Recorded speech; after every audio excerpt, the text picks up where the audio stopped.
So hey guys, this is Dr. Shwek Singla. Welcome to my YouTube channel.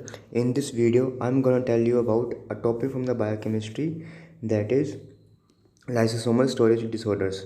So guys, in this video, I will be telling you all the tricks so that you can memorize the lysosomal storage disorders.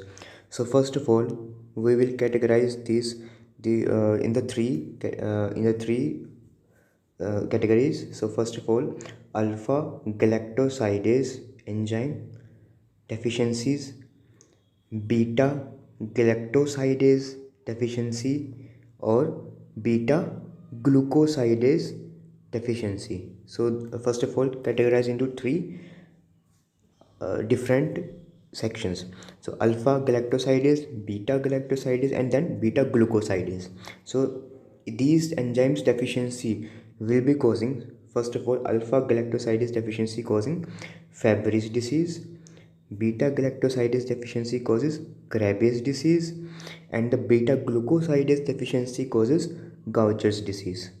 So okay guys, now these Krabbe's disease and Gaucher's disease are the cerebroside accumulation. There will be cerebroside accumulation disorders. So first of all, coming to the Fabry's disease, and you can memorize this Fabry's by the Fabry. You have to remember this Fabry. F for febrile, the patient will be febrile. There will be angiokeratoma to the patient, burning pain will be there, and the renal involvement. And Y means it will be the male patient. So for the renal involvement, there will be Mulberry cells or the Maltese cross cells in the urine. Maltese cross in the urine, you can see in this image. This is a Maltese cross. So it's a Maltese cross, you can see very well, in the urine. So this is the Fabry's disease. Now coming to the next, Krabbe's disease. As I tell you, it is a beta galactosidase deficiency disorder, Krabbe's disease, and there will be mental retardation and also cerebral palsy. And on the histo, this is the globoid cells. You can see here, these are the globoid cells in the white matter. It's a histology of white matter showing the globoid cells in the Krabbe's disease. Coming to the next disorder, that is Gaucher's disease. It's a autosomal recessive condition, and you know it's a deficiency of beta glucosidase enzyme, and there is mental retardation, and there will be erosion of the bones. So on the histo, there is crumpled tissue paper appearance,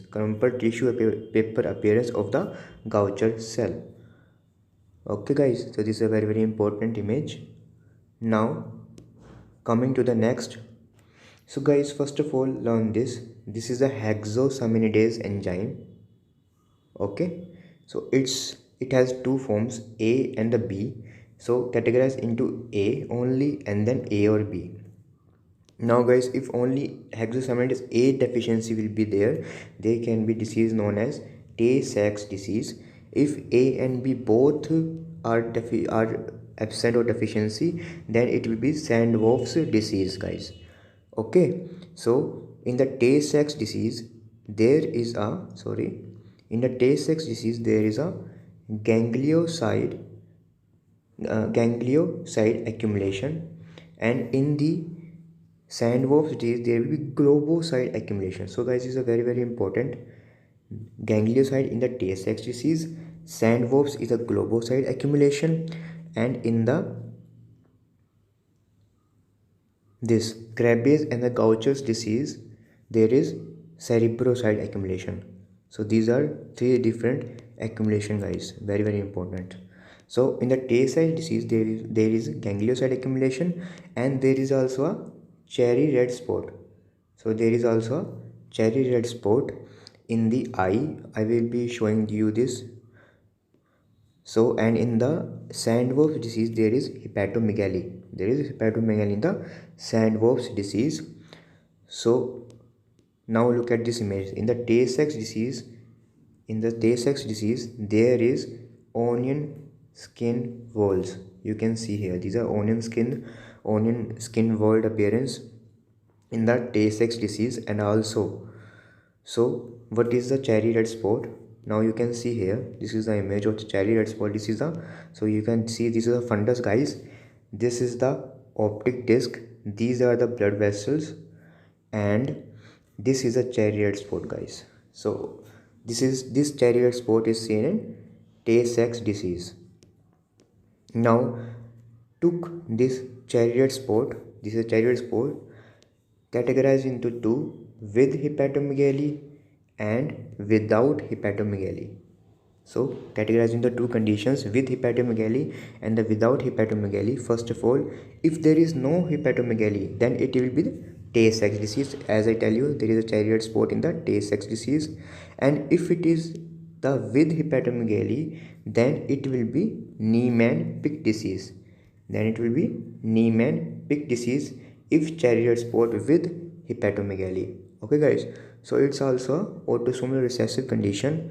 And here this is a diagram of the histology, and you can see there is a soap bubble appearance. This is a soap bubble appearance, and it is a foamy histiocytes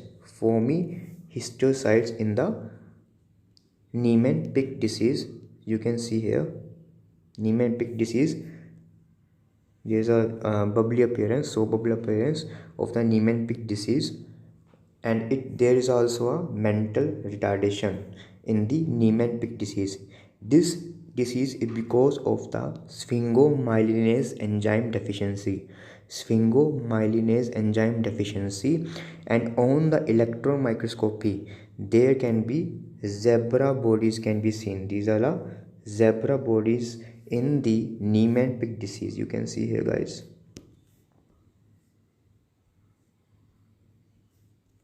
These are the zebra bodies. These are the, guys, zebra bodies here. You can see very well. These zebra bodies in the Niemann-Pick disease on the electron microscope. Coming to the next, Farber's disease. So guys, this is a Farber's disease. This is not Fabry. This is a Farber's disease. It is because of ceramidase enzyme deficiency. It's also an autosomal recessive condition, and there will be dermatitis to the patient. The patient comes to you with dermatitis. It's a Farber's disease. Coming to the next, metachromatic leukodystrophy. So guys, I have show you the MRI images of this disease in the previous lecture of my radiology.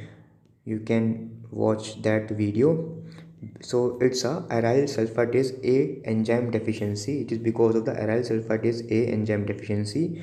And here you can see there is a stain which imparts this brown color in the metachromatic leukodystrophy.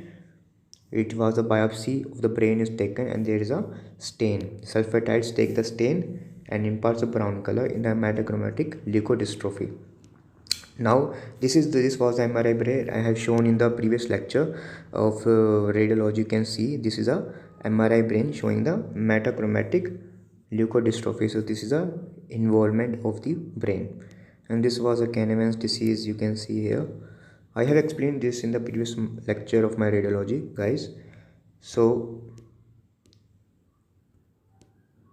guys, thank you. This was the video, and it's a very, very important topic of the biochemistry. It has been asked so many times. So do like and share my video and subscribe to my channel. This is Dr. Shivek Singla signing off. Bye bye.